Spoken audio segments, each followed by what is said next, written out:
Production support for Ohio Educational Broadcasting Award-winning News 6 has come from Whirlpool Corporation's Findlay Division, working to make your life a little easier. Additional support has come from the Northwest Ohio Educational Technology Foundation and from this public television station. Hey, let's get the Pee Wee Herman show. Nah, that's too corny. Well, how about News 6? Well, let's see what it says. Well, it says we'll be seeing a man that forms ice, a teacher's job after school, and some horses that might look familiar.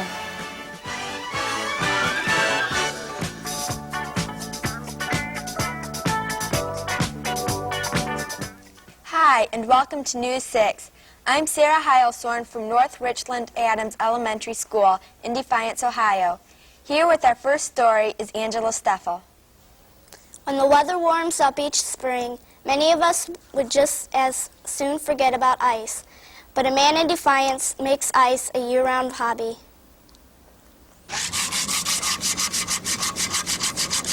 Many of us think that ice is just something we use to make soft drink colder, while others think ice is just something we skate on.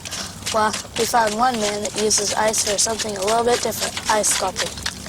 Mr. Fred Shively has been working with this unique hobby for about 6 months now. He has made a number of ice figures, including the swan, some other animals, and figures, and even numbers for wedding anniversaries and birthdays. We asked Mr. Shively where ice carving got its start. Ice carving is an art form that began in Europe, in France specifically, where most of the finer foods and food producers began. And it evolved through America, and the Japanese have taken it in the past few years and really refined it. When did you start ice carving? I began practicing this art form this past fall when the weather became a little colder. It's much easier to work with ice when the weather is cold instead of working inside in the freezer. Mr. Shively says that most of the ice carving is done for displays for parties and meetings. Some carvings, especially swans, are used as centerpieces and fountains for food displays. How long does it take to make an object like a swan? Okay, the swan that we did today was a little smaller than the normal animals that I make, and it takes about an hour and a half to do a nice job on it. The larger pieces take anywhere from 2 to 6 hours to make a nice looking piece. In order to get a clear block of ice to use for carving, special ice must be used. This ice is made in a special freezer that removes the air bubbles from the water as the water freezes and becomes clear ice. You might think that these objects would melt pretty easily. However, Mr. Shively says that most of the larger sculptures will last about 5 or 6 hours.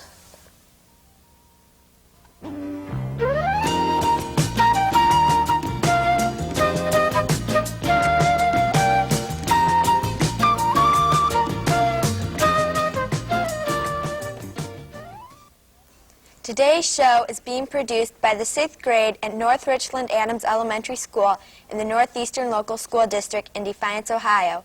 Defiance is located about 40 miles southwest of Toledo. The town was founded in 1836 and has a current population of about 40,000. One of the most beautiful breeds of horses is the Clydesdale. We often see Clydesdales on TV, but we found some of these beautiful animals right here in Northwest Ohio. Many of us have seen Clydesdale horses on television and advertisements. These horses are some of the most popular and easily identified horses around the world. Mr. Clifford Keppy is the owner of 10 Clydesdale horses. He has been raising these horses for quite a while now, even since he saw them on television. However, these horses have been raised in Scotland as far back as 1850, when the breed was first registered. The original pair that my brother started with are still in here. This one over here still has, carries a lot of flesh, doesn't have any particular problems. And then the dark-colored mare way out there is the mare. The horses are definitely not small. They are quite large by the time they are full grown. At this point, they weigh about 1 ton. When they are born, they weigh about 150 pounds. Right now they're eating a grain mix.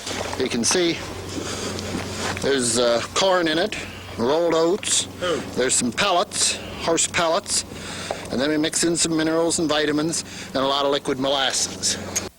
Mr. Kepi takes the horses to fairs and parades each year and has won some trophies and awards at many of these events.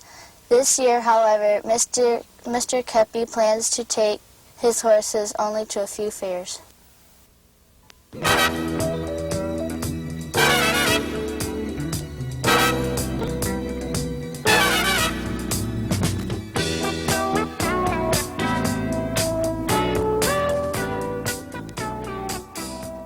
One of the businesses that has started up because of the VCR industry is videotape rental stores. 2 members of our staff at North Richland-Adams have joined in. Mr. Dennis Little owns and operates his own business, in addition to his usual job as a 5th grade teacher at NRA. Mr. Little and his partner, Mr. Brown, the principal of our school, have been running Video World, a video cassette store in Defiance. News 6 traveled to Video World to talk to Mr. Little about his business. Mr. Little, why did you start this business? Well, I helped my cousin about 2 years ago get started in video business, and I thought someday I'd like to have my own business. So Mr. Brown and we were talking one day about starting a business, and that's how Video World got started. Why did you choose this location? This location we felt ideal because of the mall. This area is growing, and you can't find a better location. We also wanted to find out more about the tapes at Video World and how they choose the ones that they receive. Where do you get your tapes? We have to go through several distributors, and most of them are either from California, New York, Indiana, or Michigan. How do you know what movies to get? We get catalogs or brochures every week from our different distributors. Also, I watch the TV section a lot. I watch the box office to see which movies are big hits, and those are the movies that are going to rent. When a tape arrives at Video World, the staff must process it before it can be put on the shelf for renting. Mr. Little described this process.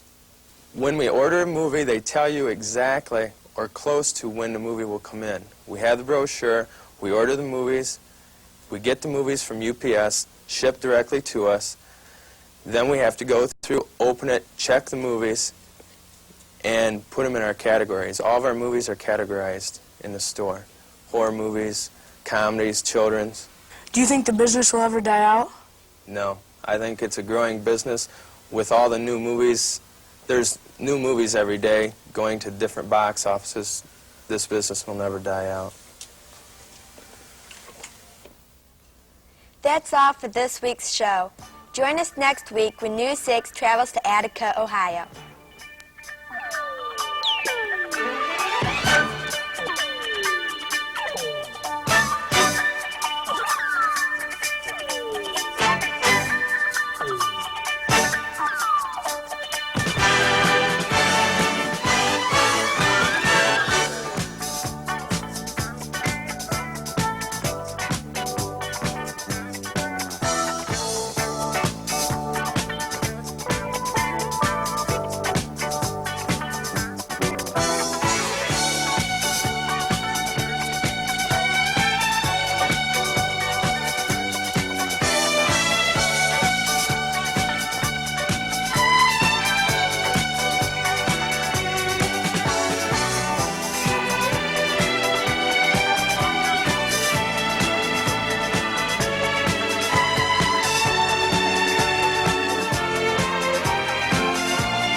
Production support for News 6 has come from Whirlpool Corporation's Findlay Division, working to make your life a little easier.